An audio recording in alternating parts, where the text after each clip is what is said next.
Pada subuh kali ini kembali kita dapat bermuajahah dan insya Allah kita lanjut dari apa yang telah kita sampaikan dan kaji bersama pada kajian yang sebelumnya. Dan insya Allah lanjutan dari apa yang sudah kita kaji ada amalil wahid biniyatin katsirah, melakukan satu amal yang satu atau satu amalan biniyatin katsirah dengan niat yang banyak. Qala musannif rahimahullahu ta'ala wa nafa'ana bi'ulumihi fid dharain amin wa alam annahu yatasawwaru an yajtami'a fil 'amalil wahid niyatun katsirah wa yakunu lil 'amil likulli niyatin thawabun tam. وقد أطال صاحب المدخل الحديث عن كيفية تحويل الأعمال كلها لترجع إلى الوجوب أو إلى الندب، لأنه كما تقرر في شرع أنه صلى الله عليه وسلم إخبارا عن ربه عز وجل يقول: لا يتقرب إلي المتقربون بأحب من أداء ما افترضت عليهم ثم لا يزال العبد يتقرب إلي بالنوافل حتى أحب إلى آخره. Ulama menyebutkan dan menjelaskan bahwa memungkinkan ayyajtami' fil 'amalil wahid, terkumpulnya dalam satu amalan atau dengan amalan yang satu biniyatin aw niyatun katsirah, niat yang banyak. Jadi satu amalan itu bisa dengan beberapa niat yang kita ikut sertakan. Wa yakunu lil 'amil likulli niyatin thawabun tam. Dan bagi yang melakukannya, maka setiap apa yang diniatkannya niscaya dia akan mendapatkan pahala yang sempurna. Jadi setiap apa yang dia niatkan dengan satu amalan yang tadi dia lakukan, kesemua niat akan mendapatkan pahala yang sempurna. Ini yang ditulis oleh ulama yang kemudian kita coba untuk talaah dan kaji sarahannya, penjelasan yang dijelaskan oleh para ulama lainnya. Disebutkan dan dijelaskan oleh Fadilatul Syekh Muhammad Nurdin Marbu Al-Makki. Beliau katakan, waqad atala sahibul madkhal al-hadith an kaifiyati tahwilil a'mal. Dalam kitab al-madkhal telah dijelaskan cukup panjang kata beliau berkaitan dengan tahwilil a'mal litarji' ila al-wujub aw ila nadab. Yang kadang satu perbuatan yang kita lakukan yang tadinya mubah bisa berubah menjadi hukumnya sunnah, yang hukumnya sunnah bisa berubah menjadi hukumnya wajib, artinya pahala dan ganjarannya. Jadi satu amalan itu dengan amalan yang hukum asalnya adalah mubah, bisa kita untuk meraih dan mendapatkan menjadi amalan yang pahalanya hukumnya sunnah, atau bahkan yang pahalanya hukumnya wajib, dan itu tergantung dengan niatnya.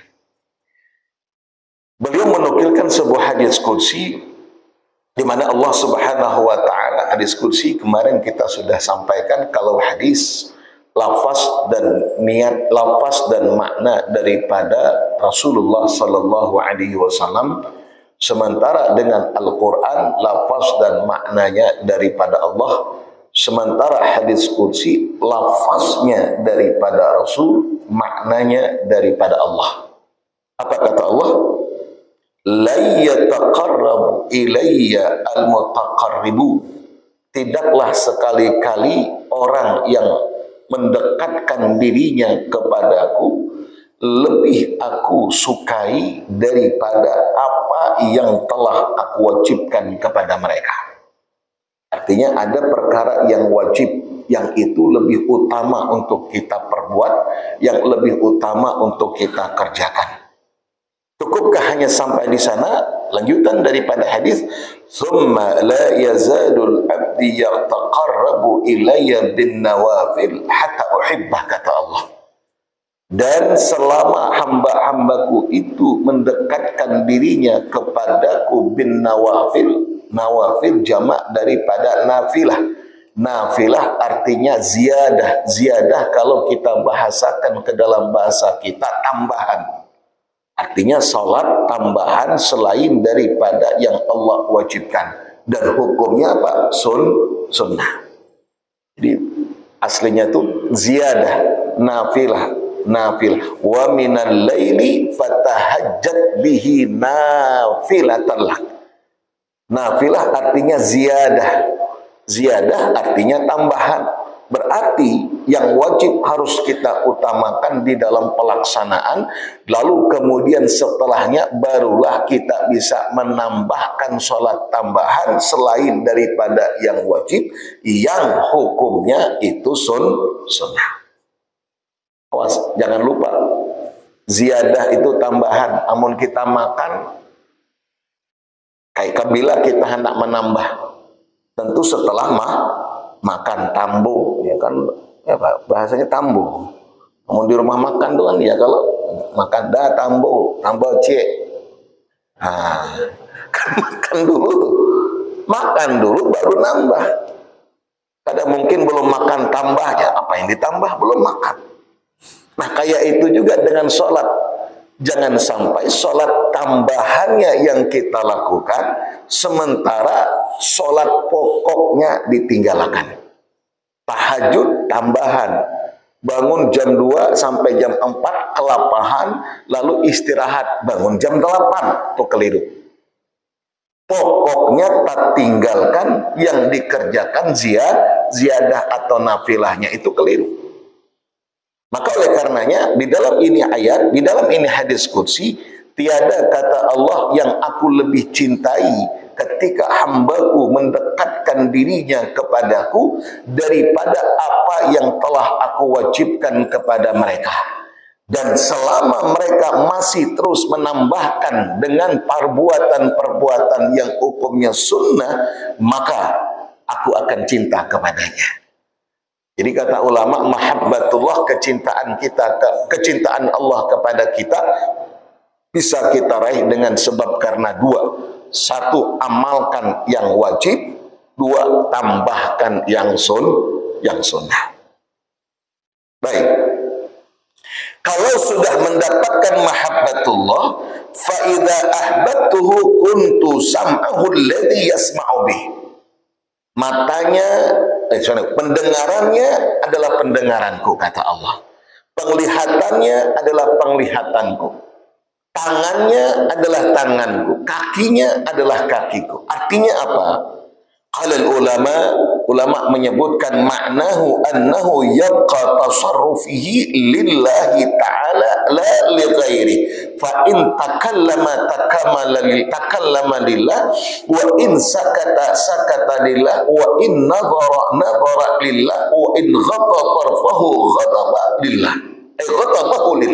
Artinya semua apa yang ia perbuat dan lakukan, segala macam bentuk aktivitas yang ia perbuat, itu semuanya lillah. Artinya kan apa? Kalau sudah semuanya lillah, berarti nilainya ibadah. Pendengaran yang ia gunakan untuk mendengar, itu pendengaranku, kata Allah. Bukan berarti dia menjadi Tuhan, tidak. Karena jangan pulang salah, amun sudah mengamalkan yang wajib, menambahkan yang sunnah, maknanya penglihatanku adalah penglihatan Allah. Berarti aku ini Allah. Kada kayak itu pemahamannya. Artinya penglihatannya, pendengarannya, ucapan dan perkataannya, semua karena Allah. Berarti apapun yang ia perbuat dan lakukan, itu akan menjadi nilai ibadah. Karena niat itu tadi. Itu maknanya. Kuntu, aku, kata kata Allah, sam'uhu alladhi yasma'u bih, pendengarannya yang ia gunakan untuk mendengar, basaruhu, pandangannya yang ia gunakan untuk melihat, kakinya yang ia gunakan untuk melangkah, tangannya yang ia gunakan untuk mengambil. Semua perbuatannya hanya semata-mata karena Allah. Itu sebab karena niat, rutinitas yang ia lakukan dalam keseharian itu bernilai ibadah. Nah, oleh karenanya kata ulama, berdasarkan daripada ini hadis, maka bisa jadi dengan satu amalan, satu perbuatan dengan niat yang banyak, itu semua yang kita niatakan akan kita dapatkan pahala dan ganjarannya tamat, artinya sempurna. Lihat, kita melihatkan contoh. Saya bacakan terlebih dahulu yang beliau katakan di dalam ini kitab. Fayanbaghi lil mu'min alla tamurru alaihi sa'ah illa wa huwa fiha ta'i' li rabbih mumtathilun li amrih. Maka kata beliau, hendaklah pada setiap kita yang beriman, la tamurru alaihi sa'ah, tiada dengan kita melewati waktu ataupun masa seketik pun illa wa huwa muta'i'u illa wa huwa fiha ta'i' li rabbih, kecuali ia melakukan satu ketaatan. Tiada ada waktu dan masa yang ia lalui kecuali semua yang ia lakukan itu nilainya ibadah. Apa aja? Jadi ibadah itu makanya jangan sampai kita artikan hanya dengan sholat di masjid, hanya dengan baca Al-Quran, hanya dengan berzikir. Jangan. Itu sempit kalau kita maknakan ibadah seperti itu. Wa ma khalaqtul jinna wal insa illa liya'budun. Allah ciptakan jin dan manusia untuk beribadah kepadanya. Makna ibadah luas kata ulama. Bagaimana cara agar kita ketika melakukan suatu perbuatan, yang perbuatan itu bisa bernilai ibadah? Maka caranya itu tadi, niatnya itu tadi. Contoh, ada ayat surah Al-Baqarah juz yang kedua. Allahumma shalli ala Muhammad. Faminan nasi may yaqulu rabbana atina fid dunya wa ma lahu fil akhirati min khalaq. Wa minhum may yaqulu rabbana atina fid dunya hasanah wa fil akhirati hasanah wa qina adzabannar. Ya, kalau doa yang kita mintakan itu nah. Rabbana atina fid dunya hasanah wa fil akhirati hasanah. Kebaikan kita yang kita inginkan bukan hanya di dunia, tapi kebaikan ini sampai di akhirat. Karena ada orang ujar Allah yang memohon cuman kebaikan dunianya, minta dunianya, wa ma lahu fil akhirati min khalaq, tapi akhirat tidak dapatkan sama sekali. Kita dunianya, akhiratnya. Marah dunianya kita, Masya Allah, tabarakallah, punya segala-galanya, tapi akhiratnya khalidina fil jannah, kekal di dalam surga. Amin ya rabbal alamin. Itu yang kita harapkan. Bahagia dunia, bahagia akhirat. Nah, bagaimana cara untuk mendapatkan kebahagiaan ataupun kebaikan itu tidak cukup hanya di dunia, tapi juga di akhirat? Itu caranya, jalan yang ditempuhnya, niat yang dilakukannya. Contoh, minum. Kita haus, amun haus itu obatnya ya minum. Amun kita minum, hilang dahaga kita. Bagaimana minum ini yang biasa kita lakukan setiap hari bisa bernilai ibadah? Ini kan kebiasaan kita. Ini mubah urusannya, hukumnya mubah asalnya. Tapi dia bisa menjadi perkara sunnah, bisa menjadi perkara wajib. Ketika minuman ini kita minum untuk menghilangkan dahaga, dahaga akan hilang, akan terobati asalkan kita minum banyu ini. Terlepas kayak apa caranya, dahaga akan hilang. Tapi ketika kita melakukan cara dengan benar, hasanah tadi fit dunia, sebagaimana apa yang diajarkan oleh Rasul Sallallahu Alaihi Wasallam, maka cara ketika kita minum sesuai dengan aturan yang diajarkan oleh Rasul, ada nilai kebaikan di dalamnya, dan dahaga pun akan hilang karenanya. Berarti kan kada sama tuh. Ada orang minum pakai tangan kiri, hilang hausnya. Cuman hausnya aja yang hilang, hasanahnya kada didapatkan. Tapi ketika kita minum dengan tangan kanan, lalu kemudian caranya pun seperti cara Rasulullah, apalagi niatnya ittiba'us sunnah, menghidupkan sunnah, mengikut Rasulullah, hausnya hilang, hasanahnya kita dapatkan. Sama perbuatannya, tapi kada sama nilainya. Makanya kata ulama, kalau kita meminta bermohon kepada Allah, minta ampun, ya Allah ampuni dosa hamba, ya Allah. Ya Allah ampunkan dosa ulun, ya Allah. Semua kita merasa berdosa, lalu kita memohon ampunan kepada Allah. Tapi jangan, kata ulama, sekedar kita meminta ampun kepada Allah atas dosa yang kita perbuat. Niatakan di saat ketika kita meminta ampun kepada Allah adalah dengan cara mengikut dan mencontoh yang diajarkan oleh Rasulullah. Itu nilainya tuh banyak itu. Satu, kita mengamalkan yang Allah perintahkan. Dua, kita menghidupkan sunnah Rasul, karena kita niatakan Rasul mengajari ulun untuk memohon ampun. Maka ulun meminta ampun kepada Allah bukan sekedar agar Allah ampunkan dosa saya, tapi agar saya mendapatkan pahala karena mengikut dengan apa yang diajarkan oleh Rasulullah.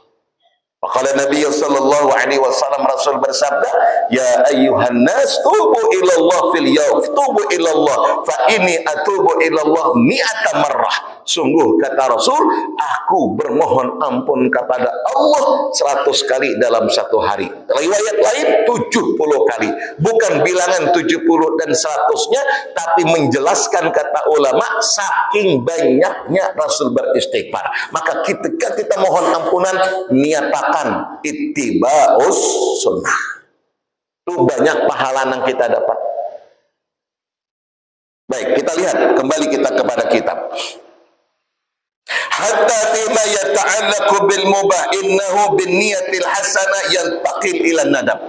Sampai-sampai ketika kita melakukan perbuatan yang hukum asalnya adalah mubah. Mubah itu boleh dikerjakan, boleh kada. Dikerjakan kada berdosa, juga kada berpahala. Itu niat mubah itu.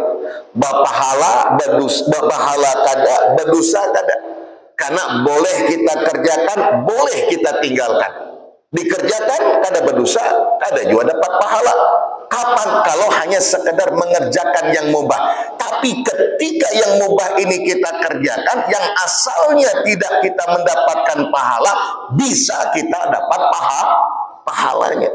Maka kata beliau, biniyatul hasanah yantaqilu ilan nadab. Dari yang mubah tadi, sebab karena niat yang benar, itu bisa berubah menjadi hukumnya sunnah. Kalau sunnah tadi definisinya apa? Dikerjakan dapat pahala, ditinggalkan kada berdosa.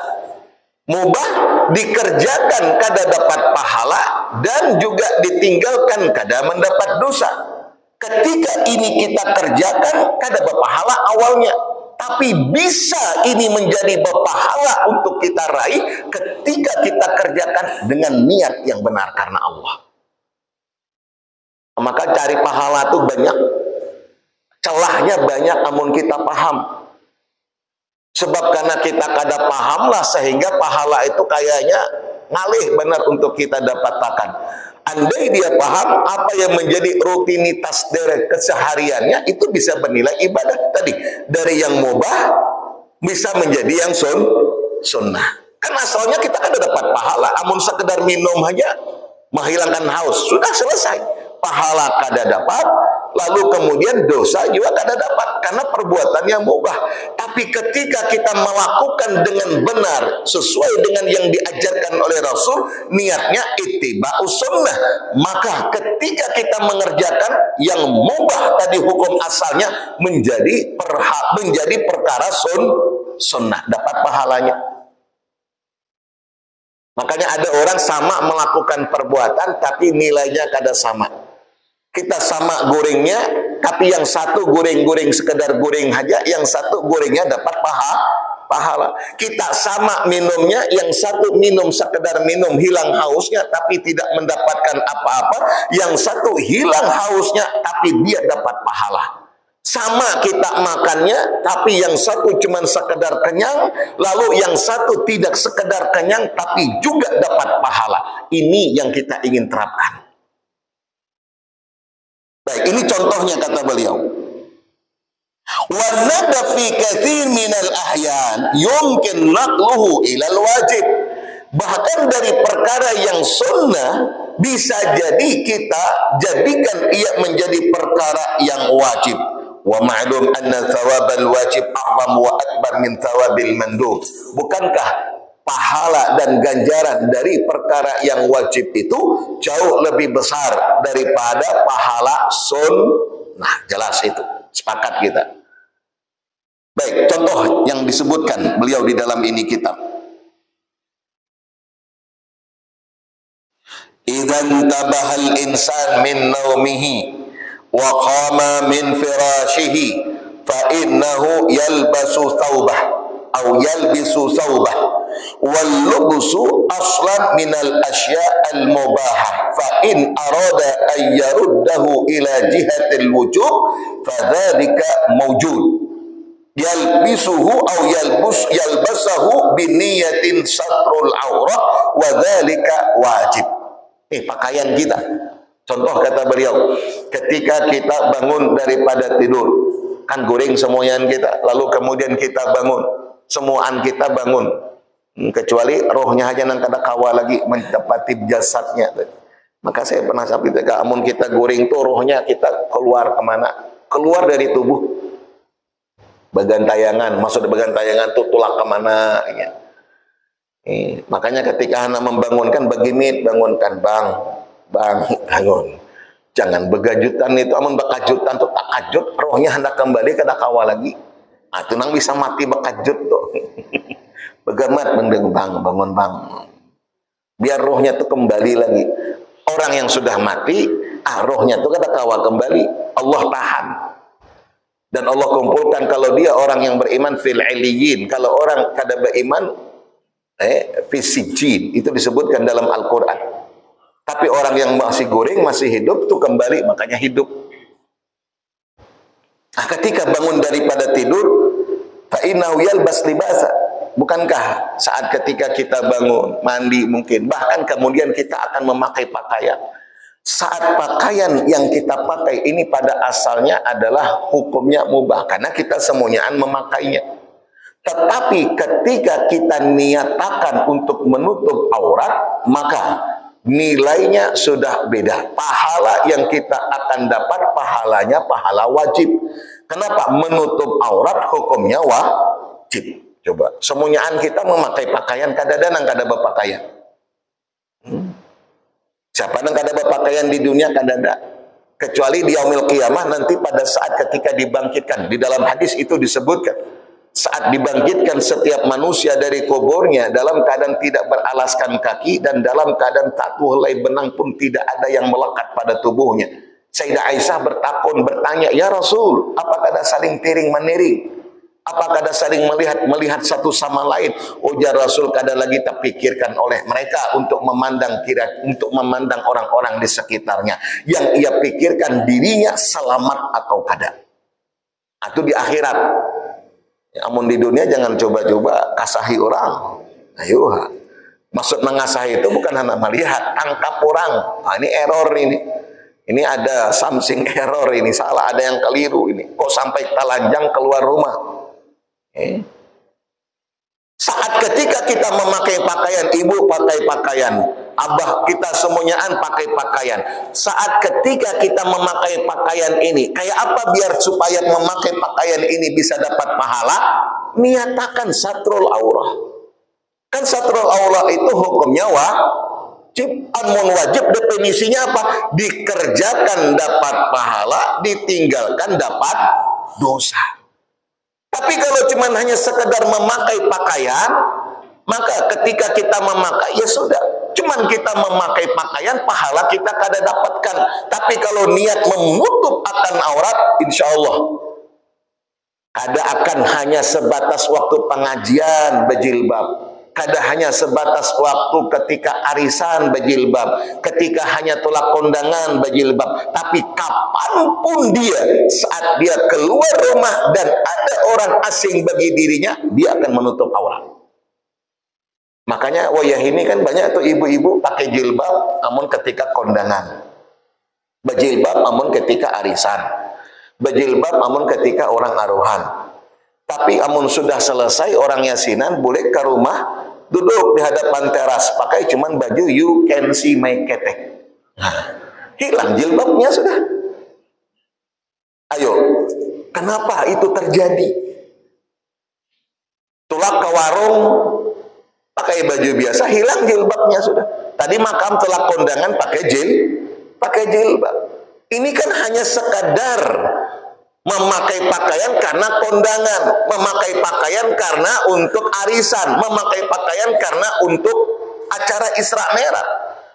Berarti niatnya bukan untuk satrul aurah. Coba kalau ia niatkan untuk satrul aurah, maka kapanpun ia gunakan pakaian itu, nilai pahala wajib dia dapatkan. Dan itu besar.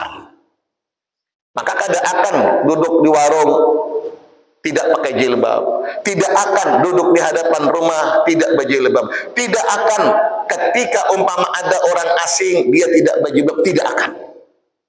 Ada tamu umpamanya di rumah, ada tamu datang, kada akan ia buka lawang untuk menemui itu tamu kalau laki-laki kecuali dia menutup aurat. Kenapa? Karena ini orang asing, lain lakinya, lain anak lelakinya. Karena orang asing dia wajib menutup aurat. Ambil jilbab, pakai dahulu, hanyar bukai. Kenapa? Karena aurat wajib menutupnya dan hukum wajib dikerjakan dapat pahala, ditinggalkan berdosa, dan itu akan terlaksana. Maka yang banyak wayah ini, tapi bukan jamaah ibu-ibu di sini. Nah, tenang di luar sana. Coba perhatikan, Masya Allah, amun tulak kondangan, tulak arisan, ada acara, tuh hampir rata-rata berjilbaban. Tapi kalau sudah selesai acara, pakai baju daster aja, nang tangan saya ini tuh, ya, keluar rumah sambil basah sapu di hadapan rumah, orang lalu lalang. Ini makam aurat, rambutnya aurat, lehernya aurat, kenapa kada ditutup? Bukankah satrul aurat itu hukumnya wajib? Kalau dia wajib, definisinya dikerjakan dapat pahala, ditinggalkan itu berarti berdosa itu tadi. Padahal kita tidak melakukan apa-apa, cuman kadang menutup aurat. Sementara menutup aurat hukumnya wajib. Itu yang kadang-kadang tidak terpikirkan oleh kita. Berapa banyak dosa yang kita perbuat dan yang kita lakukan dalam keseharian yang kita tidak menyadari kalau itu adalah dosa. Karena definisi wajib tadi harus dipahami. Hukum menutup aurat wajib. Aurat bagi perempuan jami'u badannya kecuali yang boleh ditampakkan wajah dan telapak tangannya. Berarti leher termasuk aurat yang harus ditutup. Kemudian lengan termasuk aurat yang harus ditutup. Apalagi betisnya termasuk aurat yang harus ditutup. Berarti kalau ia tidak lakukan itu, berarti dia berdosa. Kita kadang-kadang merasa itu nyaman, kayak model bangun goreng langsung ke warung cari sarapan. Baju daster aja masih. Dastarnya sampai ke mana nih? Lutut ke bawah lah sikit. Lengannya lengan handap pulang, cuman aneh berjilbab. Masya Allah. Belum kadang-kadang bingung sama ibu-ibu. Tulak ke warung nukar sarapan berjilbab, pakai dastar tapi lengan handap.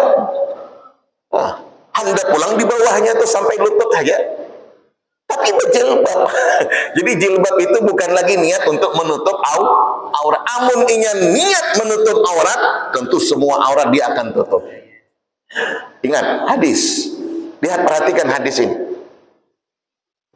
Idza salat khamsaha wa shamat syahraha wa ata'at zawjaha wa hafizat irdiha wa mali qila laha udkhuli al-jannah min ayyi ababin syi'ti. Itu luar biasa hadis ini. Ketika seorang wanita sholat 5 waktunya, Alhamdulillah. Shamat syahraha, puasa Ramadan, alhamdulillah. Ata'at zaujaha, dan ia tunduk dan patuh kepada suami selama yang diinginkan oleh suami tidak bertentangan dengan apa yang Allah dan Rasulnya inginkan. Lihat, wa hafizat irdiha, dan dia jaga kehormatan dirinya. Itu menutup aurat termasuk menjaga kehormatan diri. Maka ketika ada orang asing yang tidak halal untuknya, dia akan tutup auratnya. Tidak hanya saat ketika kondangan, tidak hanya saat ketika di dalam acara, tapi dalam keseharian saat itu ia lakukan tujuannya karena menutup aurat, maka dengan pakaian yang ia gunakan, selama ia gunakan dan kapanpun, pahala wajib dia dapatkan. Masya Allah, luar biasa pahalanya. Coba, pahala wajib terus dia dapatkan. Tapi amun kada, pahala wajibnya kada didapatkan, malah yang didapatkan adalah dosa. Baik, ini yang pertama di antaranya.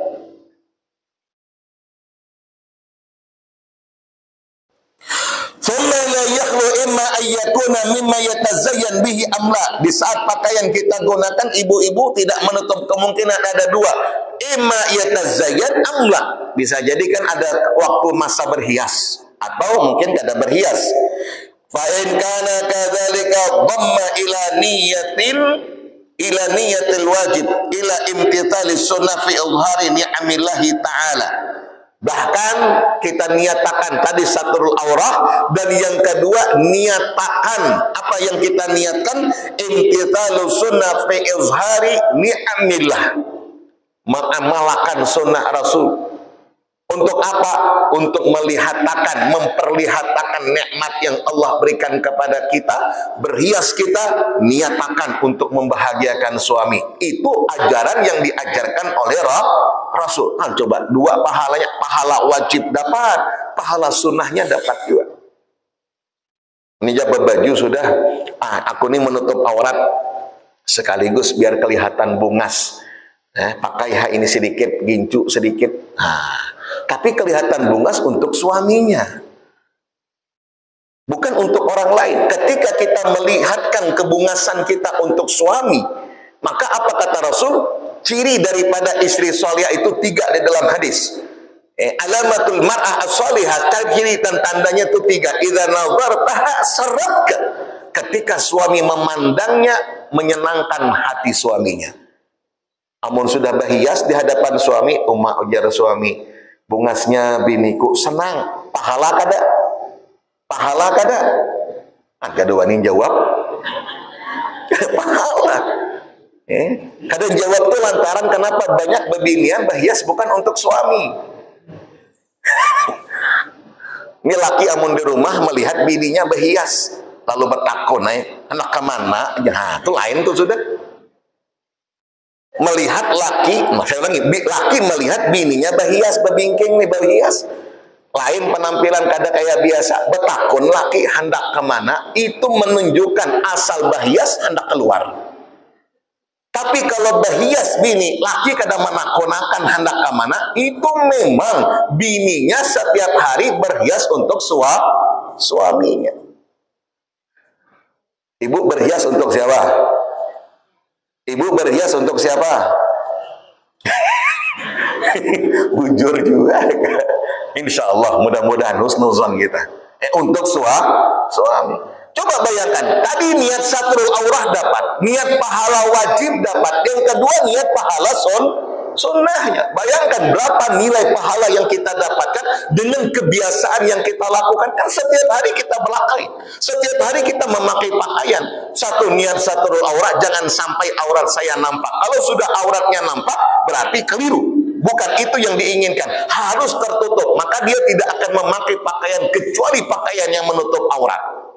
Dan yang kedua, jangan sampai dengan hanya pakaian ini saya ingin membahagiakan hati suami saya. Berarti nilai pahala sunnah lagi ia dapat.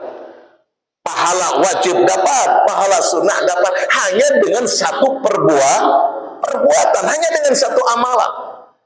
Itu dahsyatnya. Makanya kita harus pintar, cerdas dalam beramal. Kayak apa? Amal kebiasaan kita bisa bernilai ibadah. disebutkan. Lil haditsil warid annu salawatullah wa salamu idza an'ama Allah ala abdihi ni'matan ahabba ayyura athara ni'mati alaih. Ini kita pernah sampaikan. Apalagi kalau sampai kita niatakan ini nikmat yang Allah beri, aku hendak memperlihatkan nikmat yang Allah beri dalam ketaatan kepadanya. Allah berikan kita nikmat, kita tukarkan kata lakung, niatakan ini ya Allah nikmatmu yang aku dapatkan, yang engkau berikan aku gunakan dalam ketaatan. Allah cinta itu, Allah suka. Makanya saya sering katakan dan pernah sampaikan, kita perlulah untuk introspeksi masing-masing kita. Buka lemari, jangan sampai ada baju ataupun tapeh ataupun pakaian yang kita gunakan, yang kita miliki yang belum pernah kita gunakan untuk ibadah. Lihat baju kita, mana yang kita berisi baju, kada suah kita gunakan untuk ibadah, gunakan. Ada tapeh, mungkin kada suah kita pakai untuk sembahyang, pakai. Untuk apa? Untuk agar supaya inya bersaksi nanti di hadapan Allah bahwa tapeh itu suah kita gunakan untuk salat. Ada hadis, Allahumma shalli ala Muhammad, dalam kitab Riyadhus Shalihin, ada dua kitrah yang Allah cintai dan dua asar. Asar itu ma baqiya minasyai, sesuatu ataupun bekas, itu asar namanya.